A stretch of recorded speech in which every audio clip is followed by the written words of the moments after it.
The morning sun cast long shadows across the Miller family ranch in Wyoming, where 16-year-old Emma had spent every birthday for the past decade. This October day should have been special, marking not just her birthday but also 3 years since she'd rescued and rehabilitated Thunder, a wild Mustang she'd found injured near Devil's Creek. The bond between girl and horse had become legendary in their small town of Clearwater, with Emma spending countless hours training Thunder from a broken, fearful animal into a magnificent companion. As she walked toward the stable that morning, expecting to find her birthday surprise waiting, Emma had no idea that her father Frank had already made a decision that would shatter her world.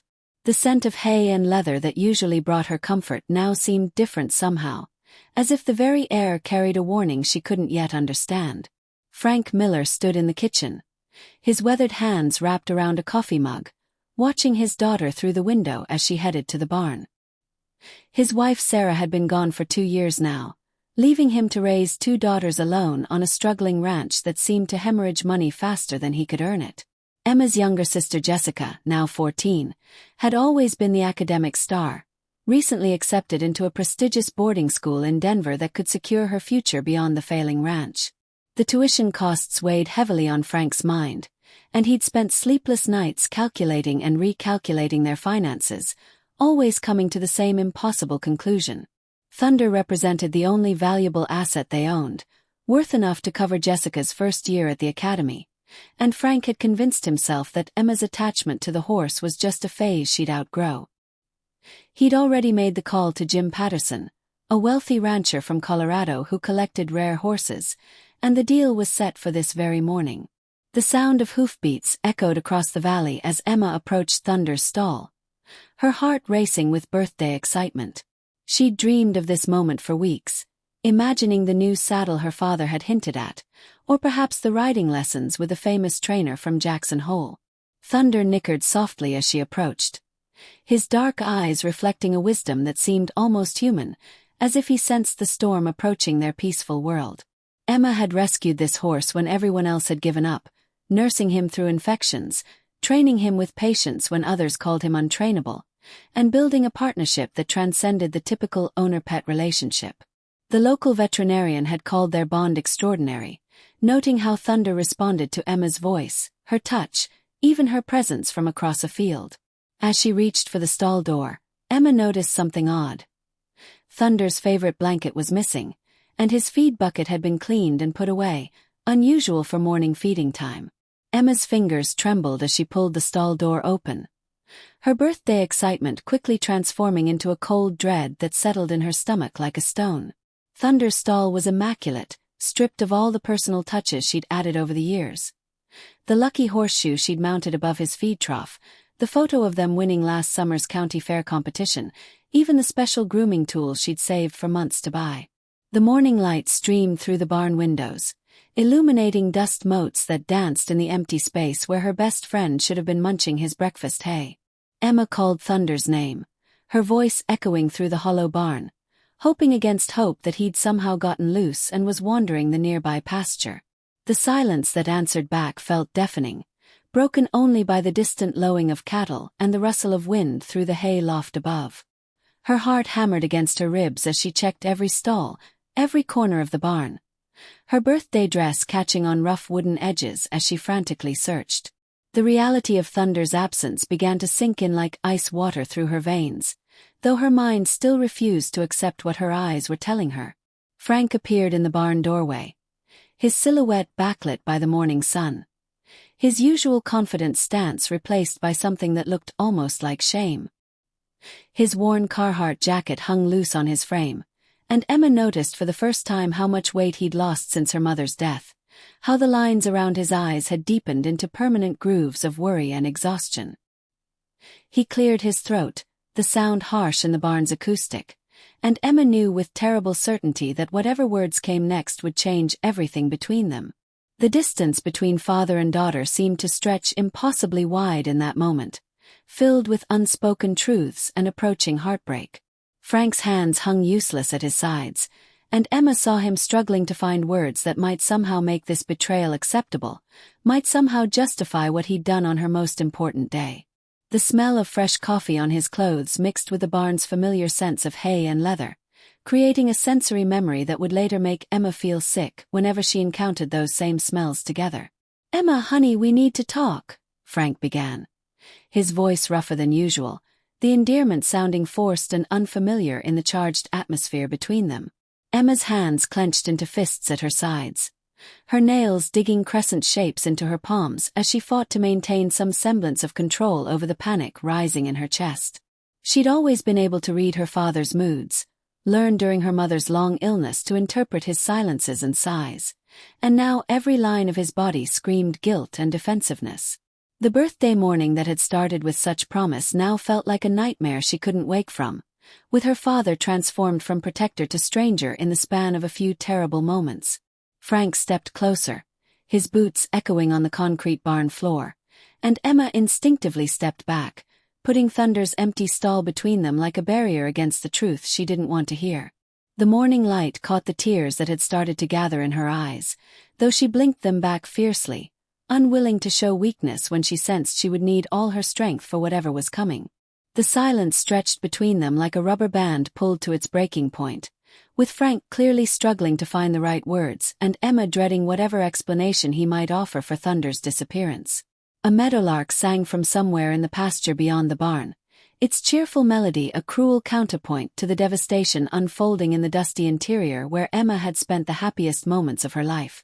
Frank removed his hat, running his fingers through his graying hair in a gesture Emma recognized as his way of buying time when faced with an impossible conversation. The hat had belonged to his father before him, a symbol of the Miller family legacy that now seemed as fragile as everything else in Emma's world, threatened by forces she couldn't control or understand. Emma's breathing came in short, sharp bursts as she fought against the hyperventilation that threatened to overwhelm her.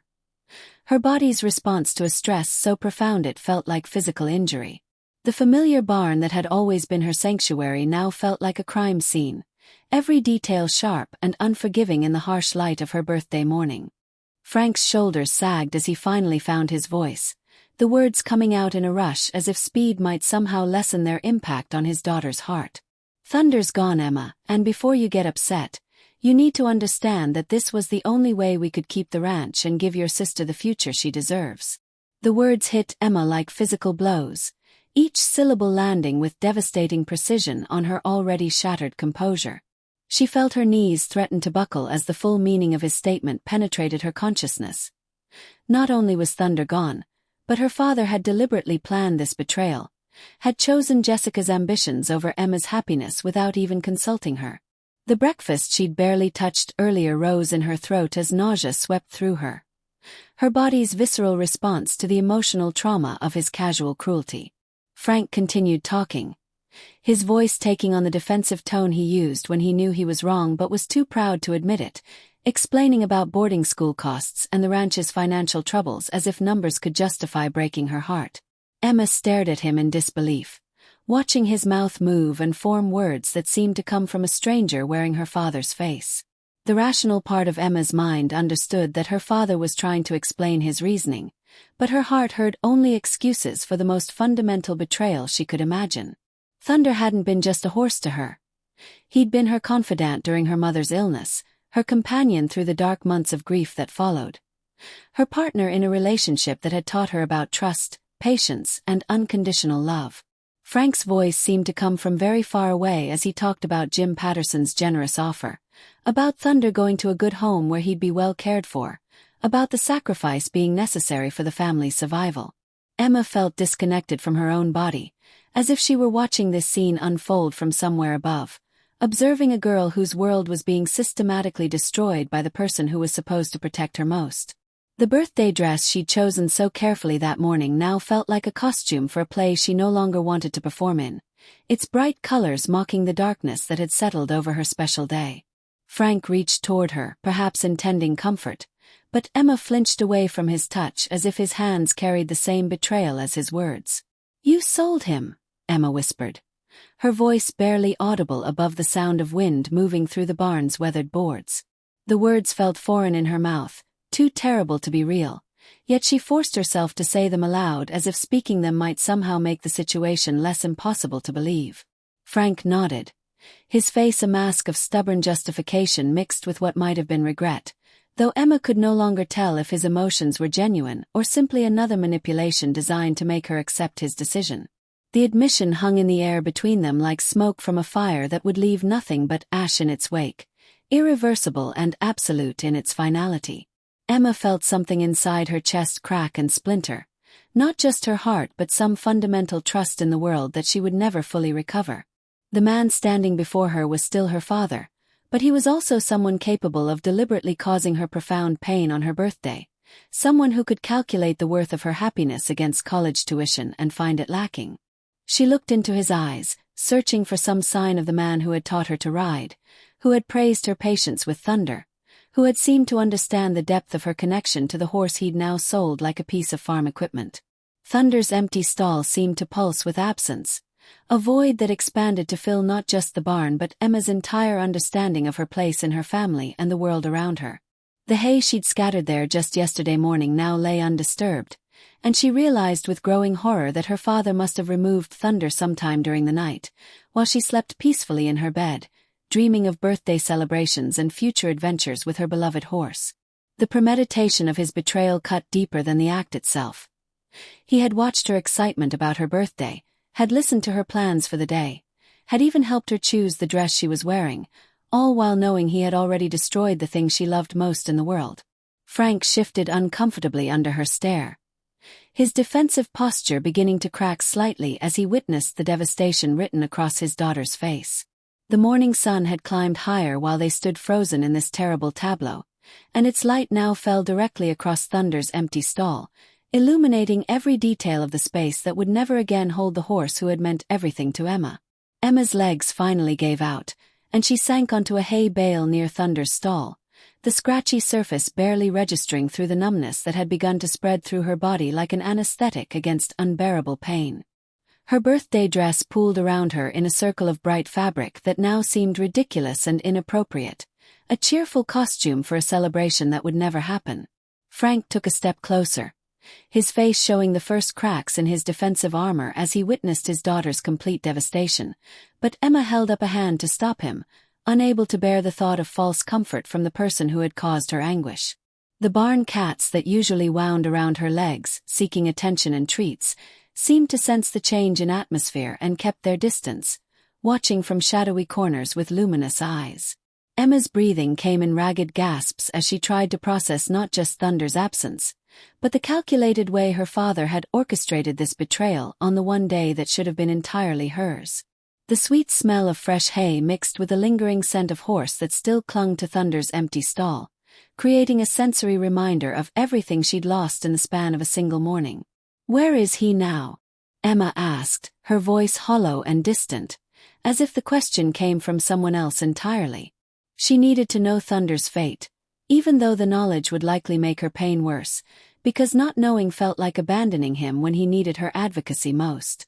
Frank hesitated, clearly reluctant to provide details that might make Emma's suffering more acute, but something in her expression must have convinced him that evasion would be worse than honesty. He explained that Jim Patterson had arrived before dawn with a professional horse trailer, that Thunder had loaded easily because of Emma's excellent training, that the transaction had been completed before most of the town was awake. Each detail felt like another nail in the coffin of Emma's childhood, marking the end of innocence and the beginning of a harder understanding of how the world really worked. Frank's voice took on an almost pleading quality as he described Patterson's ranch in Colorado, its excellent facilities and experienced staff, as if the quality of Thunder's new home could somehow compensate for the trauma of their separation. Emma listened to his words but heard only the sound of her own heart breaking, a sound she was certain must be audible to anyone within miles of their small ranch. The financial details that Frank began to share, the amount Patterson had paid, the percentage that would go toward Jessica's schooling, the remainder that might help save the ranch, sounded like meaningless numbers to Emma's traumatized mind. Money had never mattered to her the way it apparently mattered to her father, and she couldn't understand how he'd made such a devastating calculation without including her voice in the decision. Thunder's value to their family couldn't be measured in dollars, and Emma realized with growing clarity that her father had never truly understood the depth of her relationship with the horse he'd just sold. The morning light streaming through the barn windows seemed harsh and unforgiving now, illuminating every detail of the space that would forever remind her of this moment when her father chose money over her happiness. Frank continued talking, his words tumbling over each other in an attempt to justify what couldn't be justified, to make reasonable what was fundamentally cruel. Emma found herself studying his face as if seeing it for the first time, noting the stubborn set of his jaw, the defensive tilt of his shoulders, the way his eyes couldn't quite meet hers when he spoke about family sacrifice and difficult decisions. "It's my birthday," Emma said quietly, the words carrying more weight than any scream or accusation could have managed. The simple statement hung in the air between them, a reminder of just how deliberately thoughtless Frank's timing had been, how completely he'd failed to consider his daughter's feelings when planning his betrayal. Frank's face flushed red above his collar, the first sign that he might actually feel some shame about what he'd done, though Emma was past caring about his discomfort when weighed against her devastation. She had turned 16 that morning with dreams of celebration and new beginnings, but instead found herself mourning the loss of her best friend and grappling with the realization that her father was capable of calculated cruelty. The birthday cake waiting in the kitchen, the presents Jessica had begun making plans for after breakfast, suggesting they open presents before more guests arrived. Her voice filled with the kind of anticipation that Emma remembered feeling but could no longer access. The contrast between her sister's joy and her own hollow numbness made Emma feel like she was watching the celebration from behind thick glass, present in body but completely disconnected from the happiness surrounding her. Aunt Carol's voice grew louder as she approached the barn, her excitement palpable as she called out details about the birthday cake she'd baked and the decorations Jessica had helped arrange in the dining room. Emma felt trapped between her devastation and the approaching expectations of celebration, caught in a nightmare where she would be forced to smile and express gratitude while mourning the loss of everything that had mattered most to her. Frank's face had already rearranged itself into an approximation of paternal warmth, his earlier defensiveness masked behind a forced smile that didn't reach his eyes. The transformation was so complete and so quick that Emma wondered if she was witnessing a skill he'd developed during her mother's illness, this ability to present a calm facade while chaos raged beneath the surface. Jessica appeared in the barn doorway first, her 14-year-old face bright with anticipation and the special excitement that came from knowing secrets and planning surprises. Emma's heart clenched as she realized that her younger sister was completely innocent of their father's betrayal, that Jessica's happiness about the birthday celebration was genuine and untainted by knowledge of the devastating choice Frank had made. The contrast between Jessica's joy and Emma's anguish felt like another layer of cruelty, forcing Emma to confront not just her own pain but her sister's unwitting participation in it. "Happy birthday, Em!" Jessica exclaimed, rushing forward with the uninhibited enthusiasm that Emma had once shared but could no longer imagine feeling about anything. Jessica's hug was warm and genuine, filled with sisterly affection that Emma tried to return despite feeling like she was embracing her sister through a wall of glass. The normalcy of the interaction felt bizarre and painful, highlighting just how much had changed in the span of a single morning, how completely Emma's world had been altered while Jessica's remained untouched. Aunt Carol followed close behind, her arms full of wrapped packages and her face beaming with a particular satisfaction that came from orchestrating successful surprise celebrations. Emma had always loved her aunt's visits, treasured Carol's unique combination of maternal warmth and best friend companionship, but now even Carol's presence felt like an intrusion into her grief. The barn that had been Emma's sanctuary had become a stage for a performance she had no desire to give, a place where she would be forced to pretend everything was normal while her heart screamed with loss. Frank moved to Carol's side, playing his role as gracious host and devoted father with an ease that made Emma feel sick to her stomach. "We were just checking on Thunder," Frank said casually, the lie flowing smoothly from his lips as if he'd been practicing it. Emma stared at him in disbelief, watching as he managed to speak her horse's name without any visible sign of the guilt that should have been consuming him. Carol's face lit up with interest, asking about Thunder's progress and whether Emma planned to enter any competitions this summer, questions that landed like physical blows on Emma's already traumatized psyche.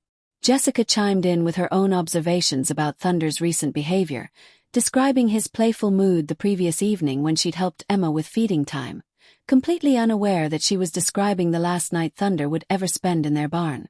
Emma felt reality sliding away from her as she stood in the middle of this surreal conversation, surrounded by people she loved who were unknowingly torturing her with their innocent enthusiasm.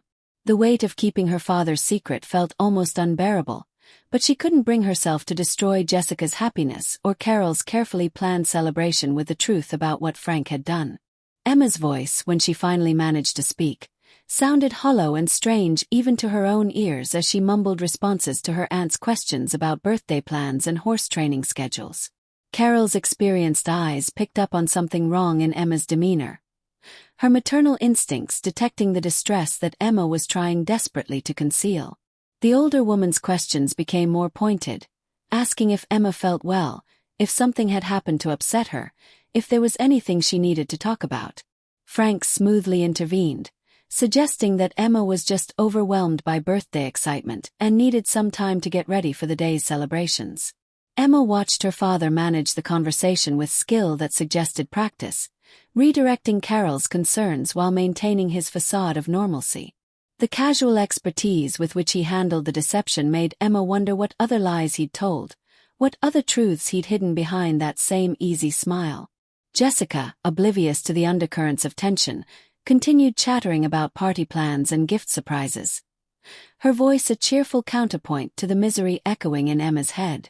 The barn that had always felt spacious and comfortable now seemed suffocatingly small with 4 people crowded into the space where Thunder should have been. Emma found herself looking repeatedly at his empty stall, unable to process that he was really gone, that she would never again hear his soft nickering when she approached or feel his warm breath on her face during their quiet conversations. Carol followed Emma's gaze and commented on how clean Thunder's area looked, wondering aloud if Emma had been doing extra maintenance work in preparation for some special occasion. The innocent observation hit Emma like a slap, highlighting the deliberate erasure of Thunder's presence from their lives, the way Frank had methodically removed every trace of the horse as if he'd never existed. Frank's jaw tightened almost imperceptibly at Carol's comment, the first crack in his performance since the others had arrived. Emma caught the brief lapse and felt a surge of bitter satisfaction that he wasn't completely immune to the discomfort of his deception. Jessica suggested they move the party preparations inside, eager to show Emma the decorations and get the birthday celebration officially started.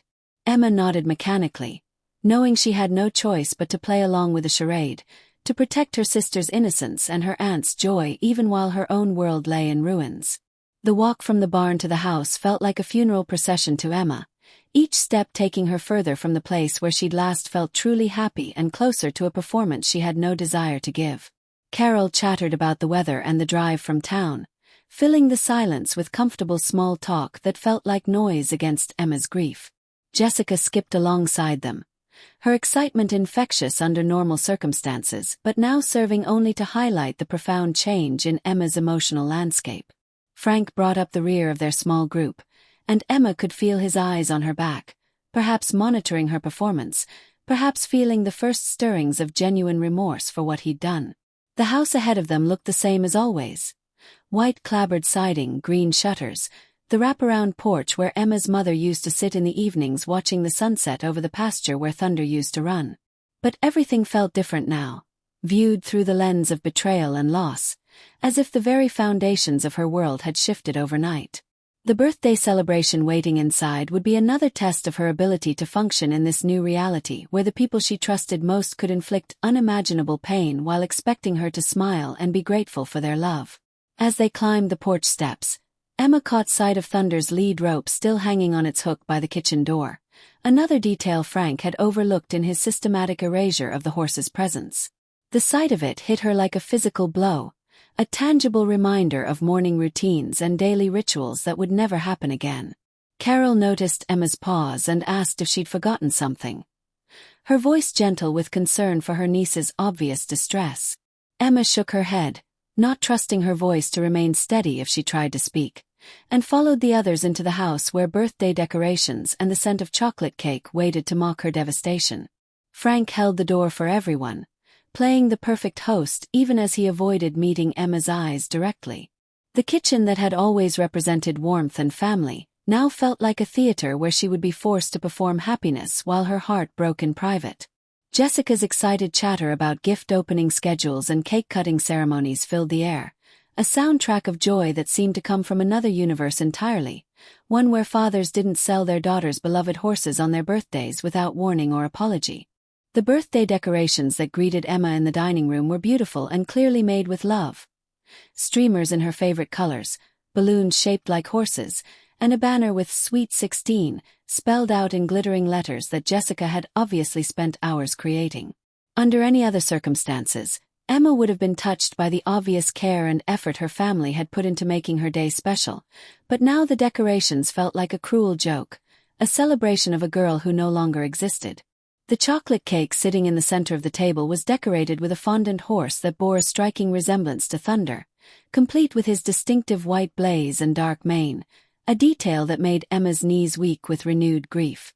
Carol beamed with pride as she pointed out the cake's features, explaining how she'd studied photos of Thunder to get the details right, wanting to create something that would make Emma's birthday truly memorable. The irony of the situation was so painful it was almost funny. Here was a beautiful cake celebrating the horse that Frank had sold that very morning, a sugar sculpture memorializing what Emma had lost. Jessica clapped her hands with delight, praising Carol's artistic skills and anticipating Emma's reaction to the surprise, completely unaware that she was asking her sister to celebrate the very source of her heartbreak. Emma stood frozen in the doorway, staring at the fondant Thunder while real Thunder was being transported hundreds of miles away from everything he'd ever known, away from the girl who had rescued and loved him. The detail in Carol's work was extraordinary. She'd captured not just Thunder's physical appearance but something of his spirit, the alert expression he wore when he was curious about something new. Frank appeared beside Emma, and she could feel the tension radiating from him as he too took in the sight of the cake that celebrated what he'd just destroyed. His silence spoke volumes about his awareness of the situation's cruel irony, though he made no move to address it or acknowledge his role in creating this devastating juxtaposition. Carol continued explaining her creative process, describing how she'd wanted to surprise Emma with something that honored her special relationship with Thunder, how she'd hoped to capture the bond between girl and horse that had become legendary in their small community. Each word felt like a knife twisting in Emma's chest, but she forced herself to nod and smile, protecting Carol's innocent joy even while her own world crumbled around her. Jessica had begun arranging gift boxes around the cake, creating a festive display that should have filled Emma with anticipation but instead made her feel like she was attending her own wake. "It's beautiful, Aunt Carol," Emma managed to whisper, her voice barely audible above the sound of her own heartbeat thundering in her ears. The words felt like ash in her mouth, truth and lie twisted together in a way that made her feel complicit in her own deception. Carol's face lit up with pleasure at the compliment, and she launched into another detailed explanation of her decorating techniques, blissfully unaware of the torture she was inflicting on her niece with every loving word about Thunder's representation in sugar and food coloring. Frank shifted uncomfortably beside Emma, perhaps finally beginning to grasp the full scope of what his timing had cost not just Emma but the entire family celebration. The morning sun streaming through the dining room windows fell directly across the cake, illuminating the fondant Thunder in golden light that made him look almost alive, almost real enough to reach out and touch. Emma found herself wondering if this was what hallucinations felt like, this sense of reality and fantasy blending together in ways that made her question her own perceptions. Jessica bounced excitedly around the table, pointing out other decorative details and asking when they could start opening presents, her enthusiasm a stark contrast to Emma's growing numbness. The presents themselves were wrapped in paper covered with horse motifs, galloping mustangs, western saddles, riding boots, a theme that Jessica had obviously chosen with love and care, wanting to honor Emma's passion even as that passion was being destroyed by their father's betrayal.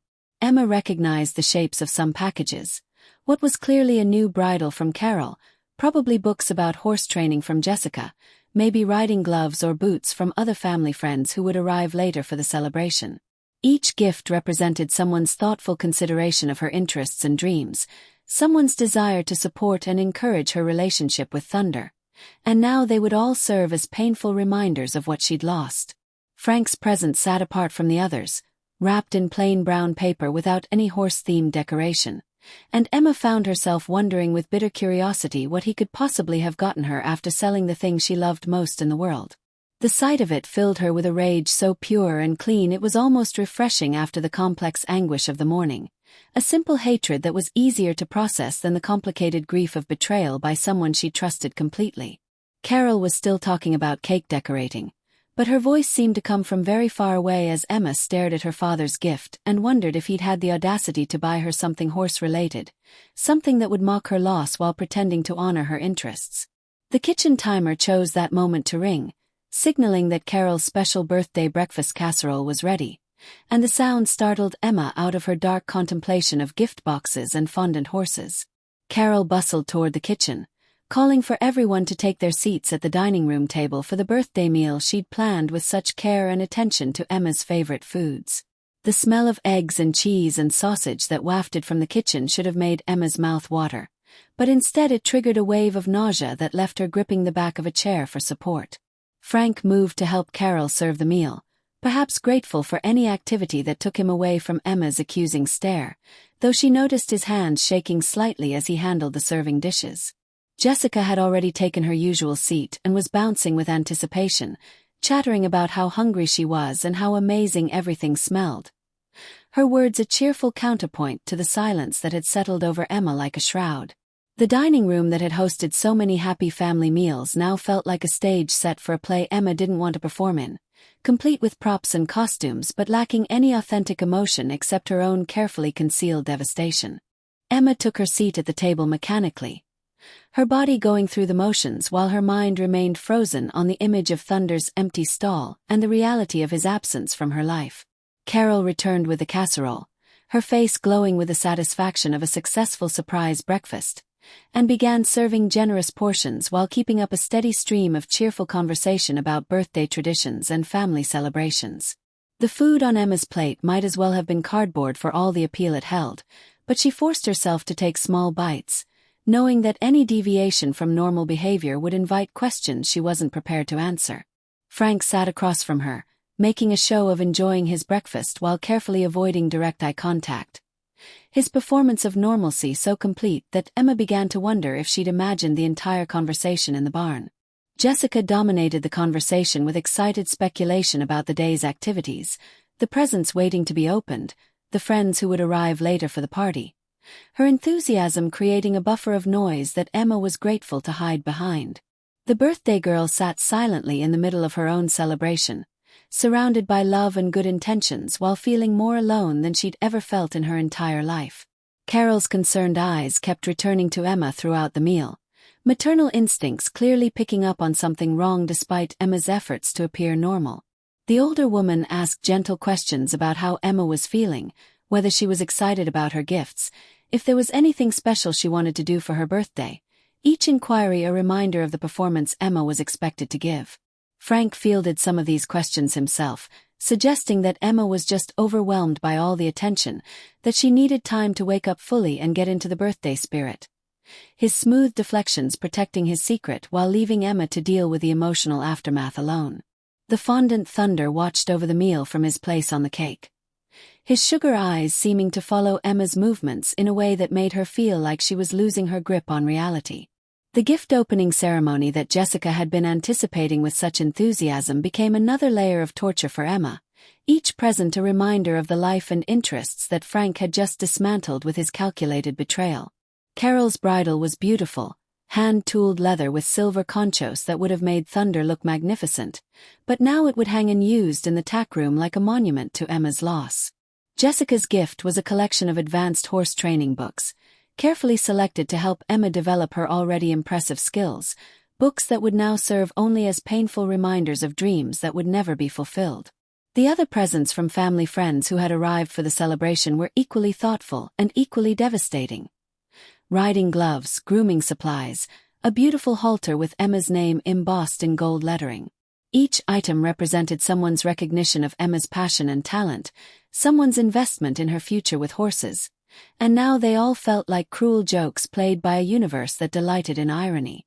Frank watched the gift opening with growing discomfort, perhaps finally understanding the magnitude of his poor timing, though his discomfort felt insignificant compared to Emma's anguish. Emma opened each present with mechanical precision, forcing smiles and expressions of gratitude that felt like physical labor, each "thank you" scraping against her throat like broken glass. The assembled friends and family members beamed with pleasure at her reactions, interpreting her careful control as overwhelmed happiness rather than barely contained devastation. Carol had invited several neighbors and family friends to join the celebration, people who had known Emma since childhood and who understood her special relationship with Thunder, making their innocent questions about her plans for the horse feel like unintentional torture. Mrs. Henderson from the next ranch over asked about Thunder's training progress, wondering if Emma planned to enter him in the state fair competition this summer. Her genuine interest a painful reminder of all the future plans that had been destroyed in a single morning. Emma's responses became increasingly brief and strained as she struggled to maintain her facade while fielding questions about a future that no longer existed. Frank intervened when he could, redirecting conversations and making excuses for Emma's subdued behavior, but his efforts only highlighted the awkwardness of the situation and the obvious distress his daughter was experiencing. The final present was Frank's, the brown paper package that had sat apart from the others like a guilty secret waiting to be exposed. Emma's hands trembled as she reached for it, wondering what her father could possibly have chosen as a gift after destroying the thing she treasured most, what peace offering he thought might somehow balance the scales of his betrayal. The weight and shape of the package suggested jewelry, perhaps a necklace or bracelet, something traditionally meaningful for a girl's 16th birthday but utterly inadequate to address the magnitude of what he'd taken from her. The assembled guests watched with anticipation as Emma carefully removed the brown paper, their expectant faces adding pressure to a moment that already felt impossibly fraught with emotion and significance. Frank's expression was unreadable as he watched his daughter unveil his gift, though Emma thought she detected a flicker of uncertainty in his eyes, perhaps the first sign that he was beginning to question the wisdom of his choices. The paper fell away to reveal a small velvet jewelry box, the kind that typically held engagement rings or other precious items, and Emma felt a surge of bitter amusement at the inadequacy of whatever trinket her father thought might compensate for selling Thunder. Inside the box was a gold locket shaped like a horseshoe, delicate and obviously expensive, engraved with Emma's initials and the date of her 16th birthday. Under different circumstances, it would have been a thoughtful and cherished gift, something she would have worn with pride and treasured for years to come. But now it felt like blood money, a beautiful bribe offered in exchange for her silence and acceptance of his betrayal. The locket opened to reveal a tiny space for photos, obviously intended to hold pictures of Thunder or other meaningful images, but the emptiness inside seemed to mock the void that Frank had created in Emma's life. Carol exclaimed over the locket's beauty, praising Frank's thoughtfulness and suggesting that Emma put it on immediately so everyone could see how lovely it looked against her birthday dress. The social pressure to appear grateful and pleased felt suffocating, but Emma forced herself to smile and express appreciation while her heart screamed with the injustice of accepting gifts from the person who had just destroyed her happiness. Frank's eyes searched her face for some sign of genuine pleasure or forgiveness, but Emma had learned in the span of a single morning to hide her true feelings behind a mask of polite compliance. Jessica clapped her hands with delight at the locket, exclaiming over its elegance and asking to examine the engraving more closely. Her enthusiasm genuine and infectious under normal circumstances, but now serving only to highlight Emma's internal devastation. The other guests joined in admiring Frank's gift, commenting on his good taste and the appropriateness of such a meaningful present for a milestone birthday, their praise landing like physical blows on Emma's already traumatized psyche. Emma allowed Carol to fasten the locket around her neck, feeling the cool gold settle against her collarbone like a chain of obligation, a physical reminder of her father's expectation that she accept his choices without complaint or resistance. The weight of it seemed disproportionate to its size, heavy with the implications of what acceptance would mean, what precedent it would set for future decisions about her life and happiness. Frank's expression showed relief as she wore his gift without protest, perhaps interpreting her compliance as forgiveness or understanding, though Emma felt neither. The morning sun caught the gold and made it gleam against her dress, creating a beautiful effect that several guests commented on, their admiration another layer of performance Emma was expected to maintain. The locket felt like a collar as Emma moved through the rest of the gift opening, its presence a constant reminder of her father's expectation that she be grateful for his version of love and protection. The other presents, once opened and admired, were carefully arranged on the sideboard where they would serve as a shrine to interests and dreams that Frank had just made impossible to pursue. Carol began organizing the gift wrapping paper for disposal, chattering about what a successful birthday celebration this was turning out to be. How happy Emma must be to receive such thoughtful presents from people who loved her. Emma nodded and smiled at appropriate moments, her performance becoming more polished with practice, though the effort required to maintain it was exhausting her in ways she'd never experienced. Frank had relaxed somewhat as the gift opening proceeded without incident, perhaps believing that the worst was over, that Emma had accepted his decision with the grace and maturity he'd clearly expected from her. The other guests began talking among themselves, sharing stories about their own children's milestone birthdays and the challenges of raising teenagers in a rural community, their normal conversation a stark contrast to the turmoil raging beneath Emma's calm exterior. The transition from gift opening to cake cutting felt surreal to Emma, another ritual to perform while her heart remained frozen in the barn where she'd learned of Thunder's betrayal. Carol lit 16 candles on the fondant Thunder cake, the flames casting dancing shadows across the sugar horse's face in a way that made him seem almost alive, almost real enough to reach out and touch. The assembled guests gathered around the table, their faces warm with affection and anticipation as they prepared to sing Happy Birthday to a girl whose world had been destroyed just hours earlier. Emma stood behind her chair, the gold locket heavy against her throat, surrounded by people who loved her but couldn't see past her performance to the devastation beneath. Frank took his place among the group, his earlier tension replaced by what seemed like genuine pleasure at the celebration's success, though Emma wondered if his satisfaction came from the party itself or from her apparent acceptance of his betrayal. The moment before the singing began stretched endlessly, filled with the weight of all the lies being told and secrets being kept, all the pain being hidden behind smiles and social conventions. The Happy Birthday song felt like a funeral dirge to Emma's traumatized psyche, each note a reminder of celebrations that would never happen, of futures that had been stolen along with Thunder's presence in her life. The voices of her loved ones blended together in harmony, their joy genuine and their love undeniable, yet Emma felt more isolated than she'd ever felt in her entire life. The candles flickered in the slight breeze from the open kitchen window, their light dancing across the fondant Thunder's face in a way that made tears gather in Emma's eyes despite her desperate efforts to maintain composure. When the song ended and everyone called for her to make a wish, Emma stared at the candles and felt the cruel irony of the moment. What could she possibly wish for except the return of what her father had already taken away? The silence stretched as everyone waited for her to blow out the candles, their expectant faces adding pressure to a moment that already felt impossibly difficult. Emma closed her eyes and made the only wish that mattered, that somehow, someway, she would find a path back to Thunder. Then blew out the flames in a single breath that felt like surrendering to a fate she couldn't change. The applause that followed felt hollow to Emma's ears, though she managed to smile and accept the congratulations that came with successfully extinguishing all 16 candles in one breath. Carol began cutting the cake with ceremonial precision, making sure Emma received the piece with Thunder's head, another well-intentioned gesture that felt like torture under the circumstances.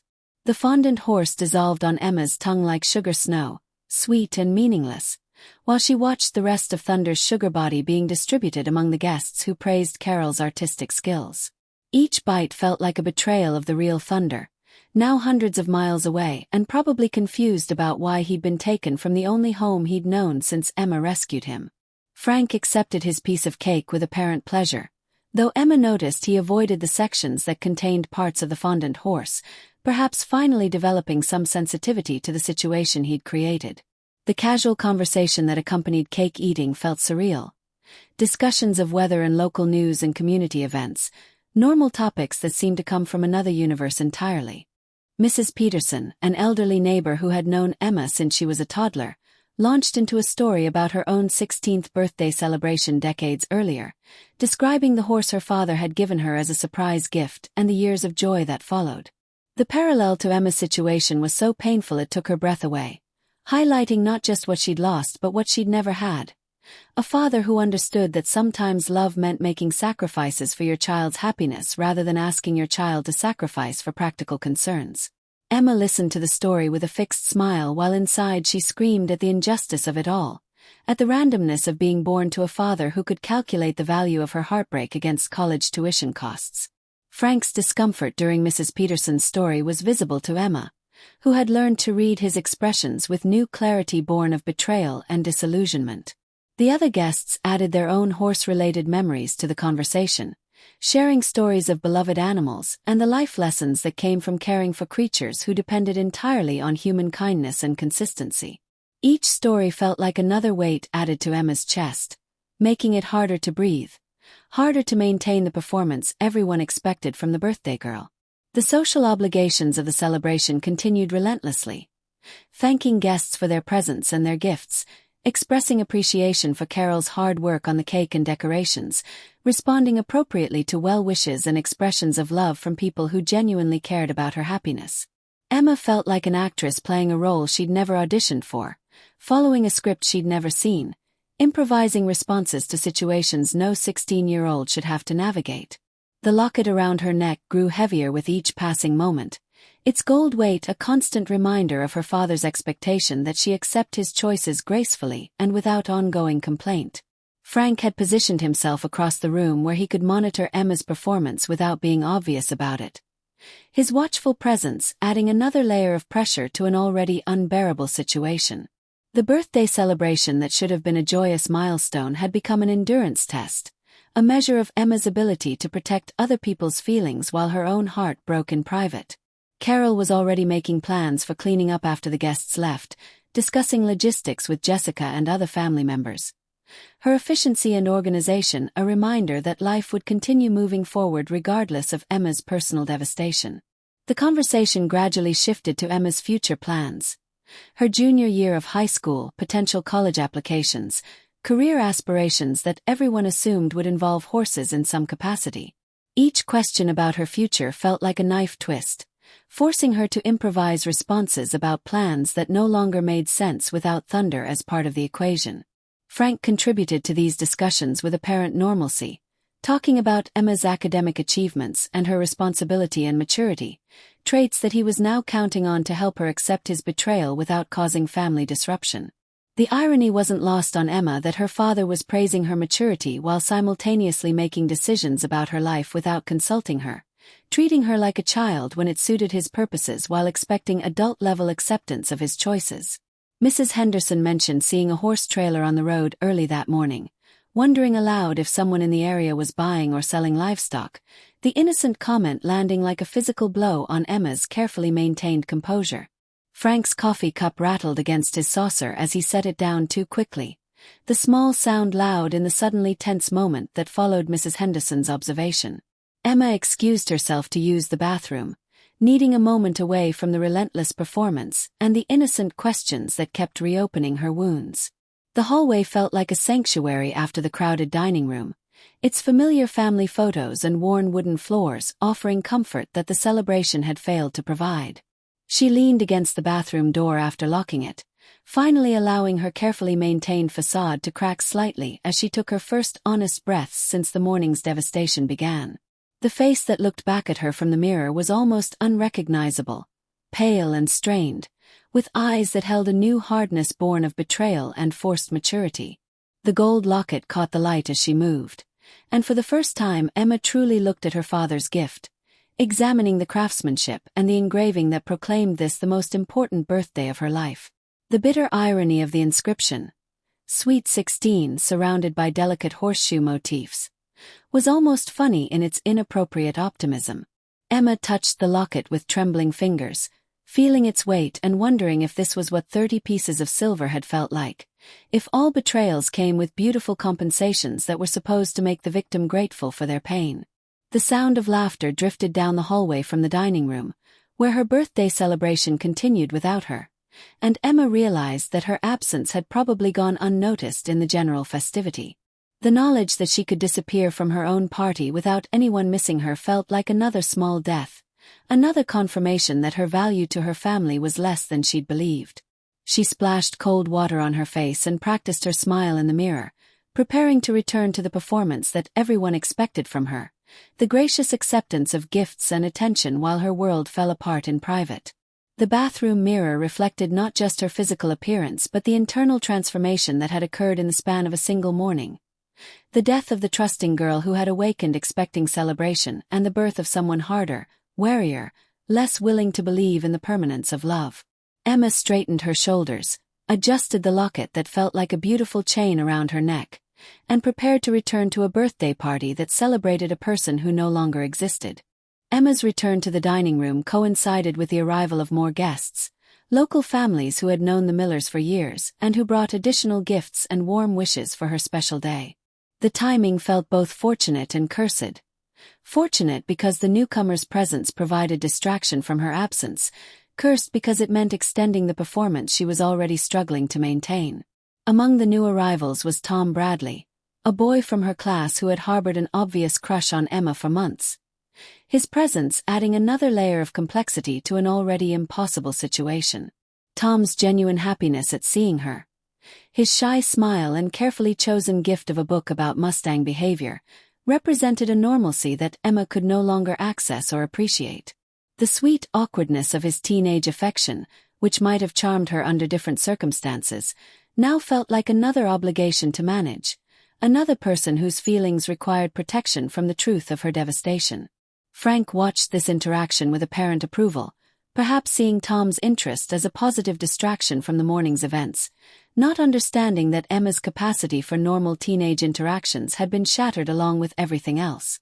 The expanded group required rearranging the seating in the living room, where Carol had set up additional chairs and created a more casual atmosphere for the extended celebration.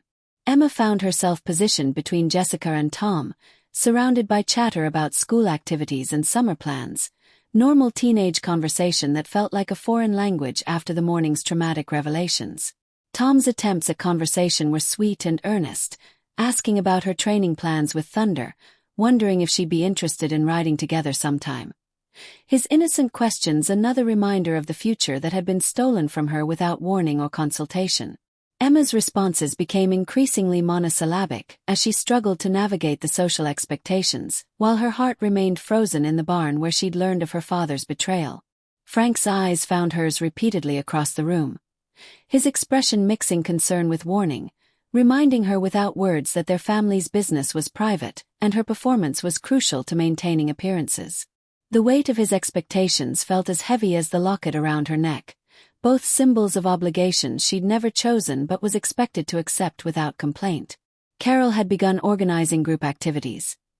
Party games that had seemed fun when they were planning the celebration but now felt like elaborate torture devices designed to test Emma's ability to pretend happiness while dying inside. The first game involved sharing memories of Emma's childhood, with each guest contributing a story about her growth and development over the years. The stories were loving and warm, painting a picture of a girl who had always been drawn to animals, who had shown unusual compassion and patience even as a small child, who had developed into someone the community was proud to claim as their own. Under different circumstances, Emma would have been touched by these testimonials to her character and the impact she'd had on people's lives, but now they felt like eulogies for the person she used to be before learning that love could be conditional and families could fail in the most fundamental ways. Frank contributed his own story about teaching Emma to ride when she was 7, describing her fearlessness and natural ability. His voice warm with what seemed like genuine paternal pride. The hypocrisy of his loving reminiscence about her relationship with horses, delivered just hours after he'd sold her beloved Thunder, was so profound it took Emma's breath away. Tom's contribution to the memory sharing was particularly painful. He described watching Emma work with Thunder over the past year, noting her patience and skill in rehabilitating the wild horse, expressing admiration for her ability to create trust where none had existed before. His words were meant as a compliment but landed like blows on Emma's already traumatized psyche, highlighting not just what she'd accomplished with Thunder but what had been taken from her without regard for the emotional investment she'd made. The other guests added their own observations about Emma's special gift with animals, creating a portrait of a girl whose future clearly lay in working with horses, whose talents deserved encouragement and development. Each compliment felt like another weight added to the burden of secrets Emma was carrying, another reminder that everyone in the room except her father understood the importance of her relationship with Thunder. Frank's discomfort during these tributes was visible to Emma, who had developed new skills in reading the subtle signs of guilt and defensiveness in his expression and posture. The celebration of her talents and future potential felt like a wake for dreams that had been buried before dawn that morning, mourned by people who didn't even know they were grieving. The party games continued with activities designed to generate laughter and create positive memories, but Emma felt like she was participating from behind thick glass, present in body but completely disconnected from the joy surrounding her. Carol had prepared a scavenger hunt with clues related to Emma's interests and achievements, each answer a reminder of the life and passions that Frank had just made impossible to pursue. The clues led around the property, including stops at the barn where Thunder's absence felt like a gaping wound, visible to Emma but apparently unnoticed by guests who had no reason to expect finding a horse in every stall. Tom stayed close to Emma throughout the hunt, his attentiveness sweet and troubling in equal measure as she struggled to respond appropriately to his obvious interest. The final clue led back to the dining room, where Carol had hidden a special surprise. A professional photograph of Emma and Thunder taken at last year's county fair, beautifully framed and ready for display. The gift was thoughtful and touching, a celebration of the bond that had made Emma locally famous, but seeing Thunder's image while knowing he was gone forever felt like being stabbed with a beautiful knife.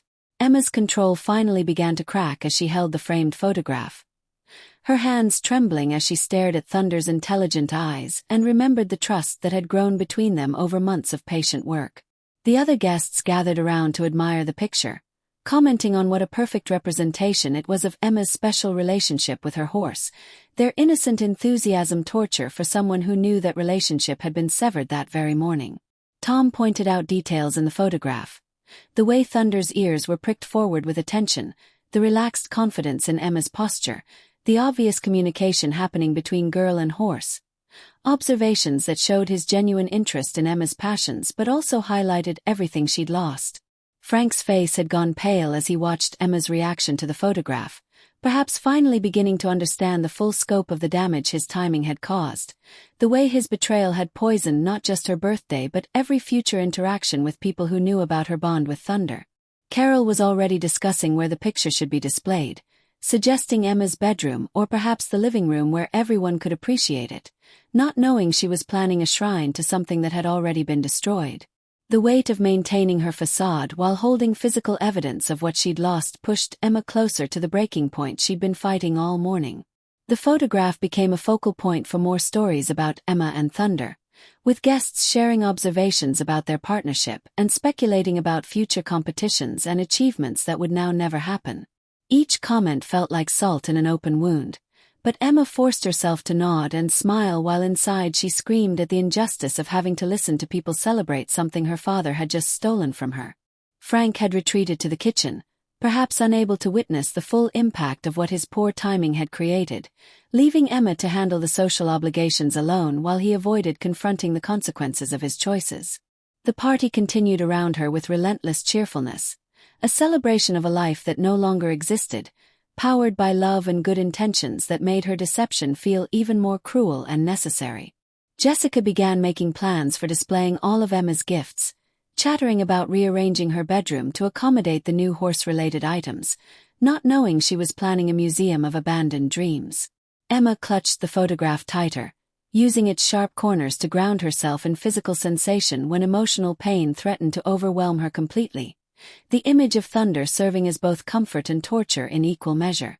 The afternoon shadows were growing longer when Emma finally reached her breaking point, the accumulated weight of deception and performance becoming too much for even her newfound strength to bear. The trigger was innocuous enough. Mrs. Peterson asking when she planned to take Thunder to the state fair this summer, wondering if they should coordinate travel plans since her granddaughter was also competing. The simple question, asked with genuine interest and kindness, landed on Emma's already fractured composure like the final blow from a hammer on cracked glass. Emma's carefully maintained smile faltered for just a moment, but it was enough for Carol's maternal instincts to finally break through the social noise and recognize that something was fundamentally wrong with her niece. The photograph of Emma and Thunder slipped from her trembling hands, hitting the hardwood floor with a sound like gunshot that momentarily silenced the cheerful conversation around them. The glass in the frame spider-webbed across Thunder's image, creating a fractured reflection that perfectly mirrored Emma's internal state. The room fell silent as everyone stared at the broken picture, the symbolism too obvious and painful for anyone to ignore, though only Emma understood its true significance. "I need some air," Emma whispered, her voice barely audible above the sudden quiet that had fallen over the celebration. She stepped carefully around the broken glass, her movements deliberate and controlled despite the chaos raging inside her chest, and headed for the front door without looking back at the concerned faces of her guests.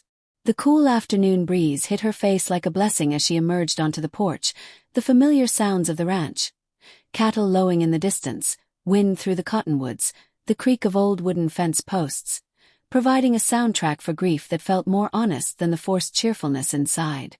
Behind her, she could hear Carol making excuses to the guests, explaining that Emma was overwhelmed by all the attention and needed a moment to collect herself, not knowing she was covering for devastation rather than joy.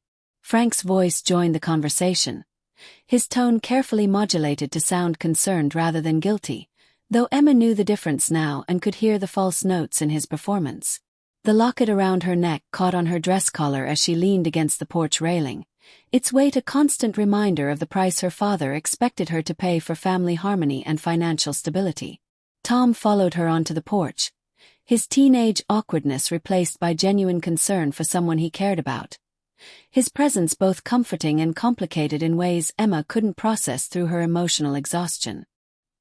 His questions were gentle and respectful. Was she feeling sick? Had something upset her? Could he do anything to help? But Emma found herself unable to formulate responses that wouldn't reveal the magnitude of what had happened. The urge to tell someone the truth was almost overwhelming, to share the burden of her father's betrayal with another person who might understand the depth of her loss, but the implications of breaking Frank's secrecy felt too dangerous to contemplate. Tom's obvious affection for her made his concern particularly touching, but Emma realized with bitter clarity that she was no longer the person he thought he cared about, that the girl who had trained Thunder and dreamed of future competitions had died that morning in the barn.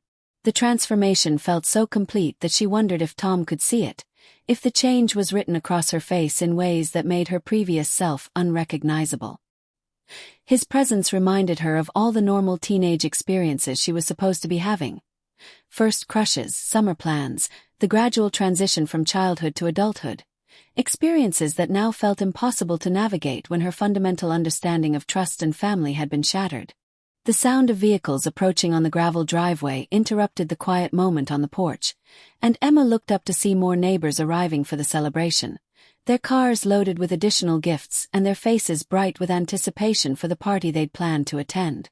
The prospect of more performance, more questions about Thunder, more innocent comments that would reopen her wounds felt utterly impossible in her current state.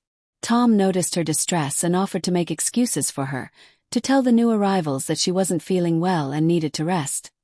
His protective instinct both touching and inadequate to address the real scope of her problem.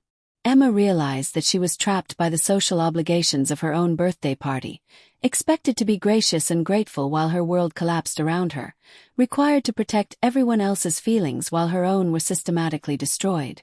The new guests began climbing the porch steps, their greetings cheerful and their energy infectious under normal circumstances, but now their enthusiasm felt like noise against Emma's traumatized psyche. Frank appeared in the doorway behind them, his expression mixing relief at finding Emma still present with anxiety about her ability to continue the performance he needed from her. Carol emerged from the house with a broom and dustpan, efficiently cleaning up the broken picture frame while maintaining cheerful conversation about accidents and the importance of not letting small mishaps spoil special occasions. Her practical response to the shattered glass felt like a metaphor for the entire day. Cleaning up the obvious damage while ignoring the deeper destruction that had caused it, maintaining appearances while the foundation crumbled underneath. Emma watched her aunt sweep up the fragments of Thunder's image, each shard of glass representing another piece of her broken trust in the adults who were supposed to protect her happiness. The new guests crowded around Emma with birthday wishes and questions about her day, their genuine affection making her deception feel even more necessary and more painful. Frank positioned himself strategically in the group, ready to redirect difficult questions or deflect conversations that might expose the morning's events.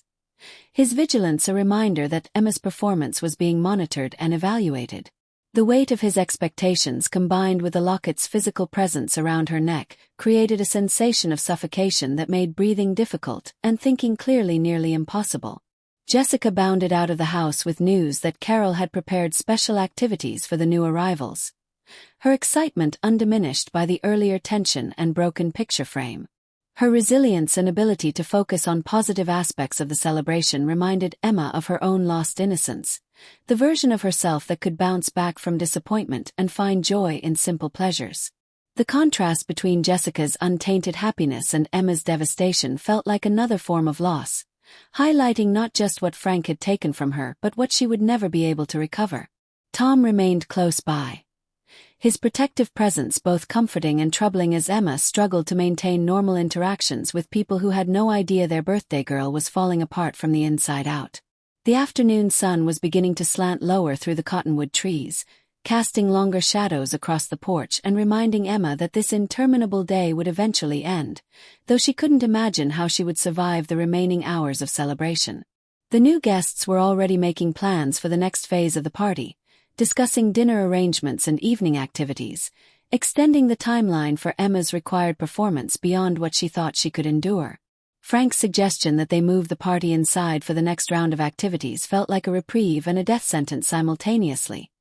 Reprieve from the porch where her breakdown had begun, death sentence because it meant returning to the scene of morning's devastation and continuing the charade that was killing her by degrees.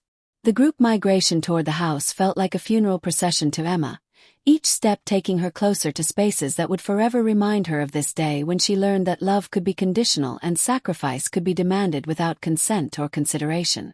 Tom walked beside her, his presence a reminder of the normal life she was supposed to be living, the typical teenage concerns she was supposed to have instead of grappling with betrayal and loss on what should have been the happiest day of her year.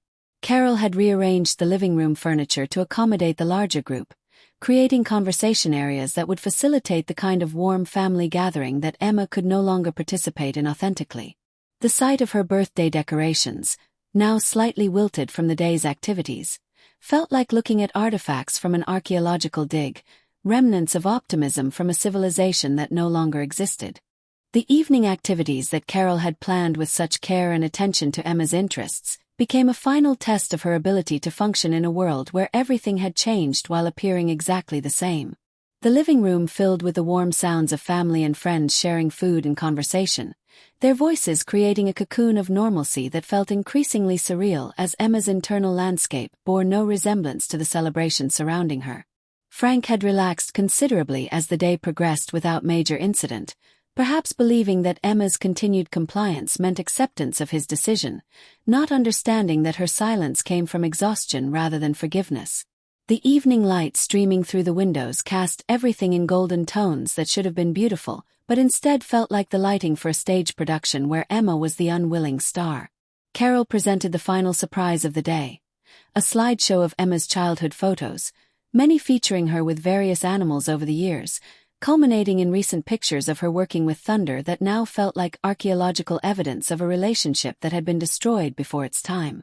The photographs told the story of a girl who had always been drawn to animals, who had shown unusual patience and empathy from an early age, who had developed into someone the community was proud to claim as their own.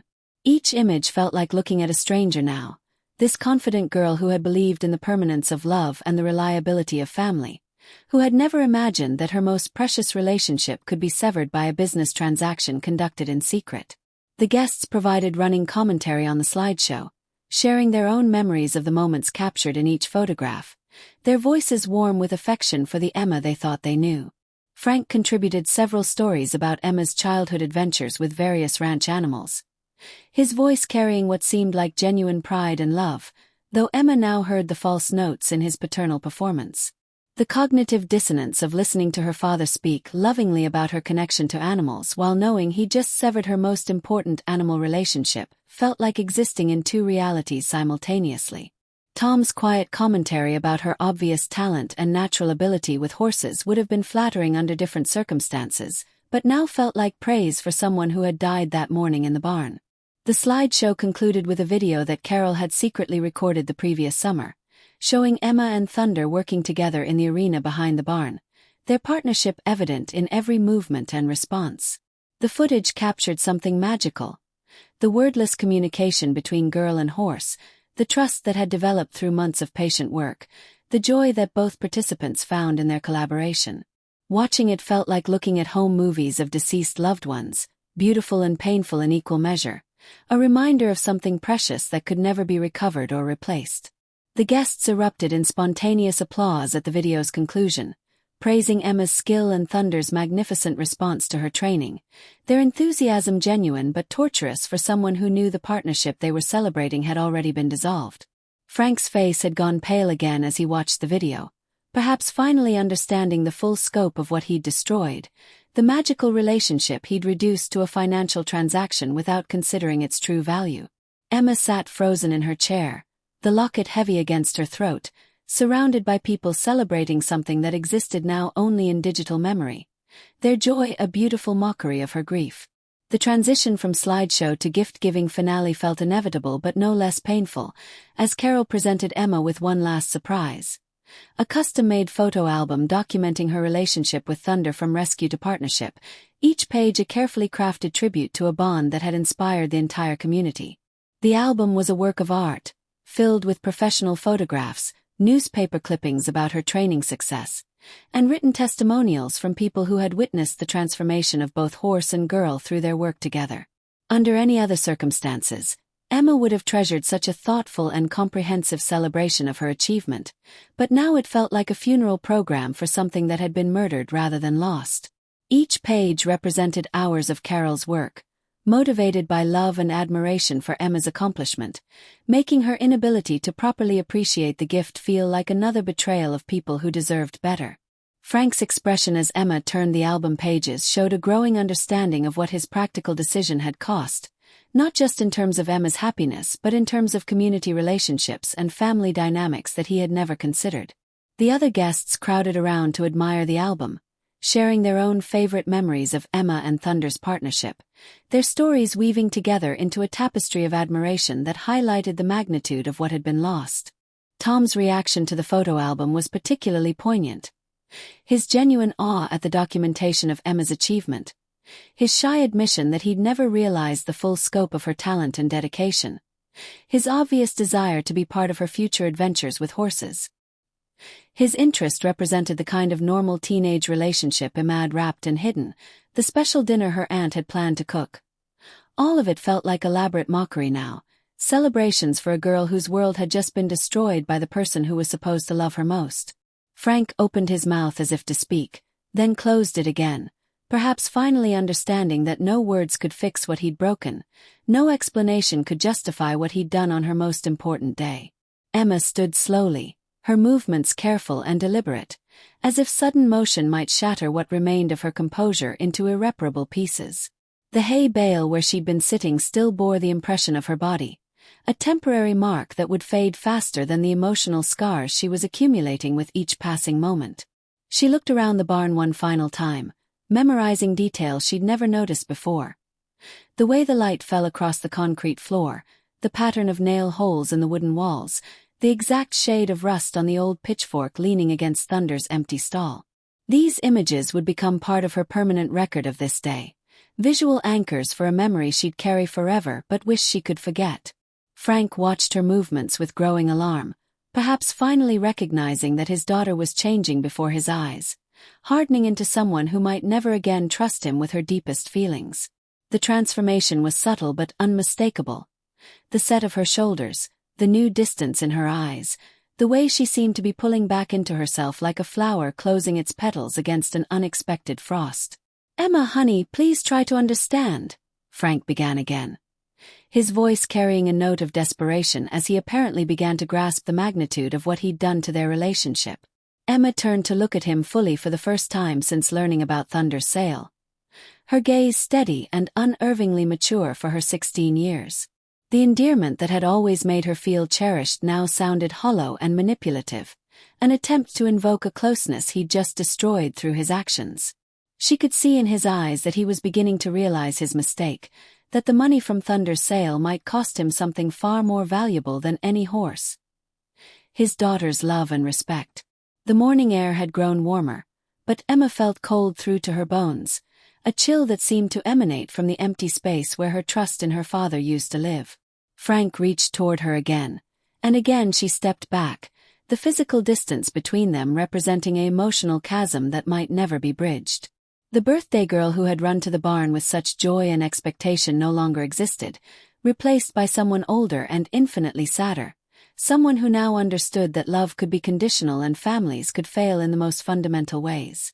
The sound of a car door slamming in the driveway interrupted the tense silence between father and daughter, followed by the cheerful voice of Emma's Aunt Carol calling birthday greetings from the front porch. The normalcy of the sound felt surreal in the context of the devastation unfolding in the barn, a reminder that the rest of the world was continuing to turn while Emma's universe had ground to a halt. Frank's expression showed relief at the interruption, perhaps hoping that Carol's arrival might provide a distraction from the confrontation he was clearly losing. Emma heard her aunt's footsteps approaching the barn, accompanied by Jessica's lighter tread and excited chatter about birthday surprises and party preparations. The approaching voices filled Emma with a new kind of dread. She would have to pretend to be grateful for gifts and celebrations while her heart felt like it had been carved out of her chest with a rusty knife. Frank straightened his shoulders and adjusted his expression, preparing to play the role of loving father celebrating his daughter's special day, as if the last 20 minutes had never happened. Emma watched this transformation with fascination and disgust, seeing clearly for the first time how easily her father could compartmentalize his emotions, how smoothly he could shift from inflicting pain to performing normalcy.